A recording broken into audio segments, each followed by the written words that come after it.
Mariing pinabulaanan ng aktor na si Kyle Echari ang mga naglalabasang balita kaugnay sa umunoy pagkakaroon nila ng relasyon ng kapwa-aktor nito na si Piolo Pascual.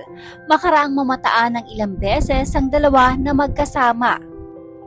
Ayon kay Kyle, sa naging panayam nito ay magkapatid lamang umano ang turingan nila ni Piolo Pascual. Naging malapit lamang daw sila ni Piolo noong pinifilm nila ang The Ride na kung saan ay bida silang dalawa. Pagpapatuloy pa ni Kyle ay malaki umano ang naging ambag ni Piolo Pascual noong panahon na may pinagdaraanan siya dahil sa pagkakaroon ng sakit ng kanyang kapatid na sa Isabela na kung saan ay pumanaw din noong 2023 matapos na makipaglaban nito sa sakit na brain tumor. I've been asked so many times, ang akin lang naman, I know who I am. Kapatid ko yan si Piolo. He's like a brother to me. He's been a mentor to me for the past 2 years. He came into my life at a very significant time. When I was losing my sister, yung pinifilm po namin yung The Ride. Ilan lang po ang nakakaalam sa pinagdaraanan ko noon.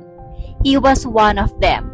One of my brothers that helped me out through the scenes na masakit, mahirap pang gawin.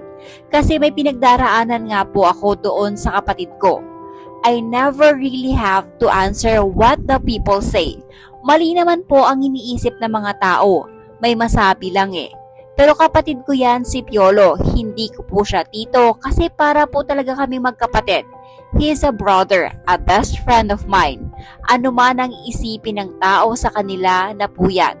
Pero kami, alam naming magkapatid kami. We are best friends and I don't have a problem with him.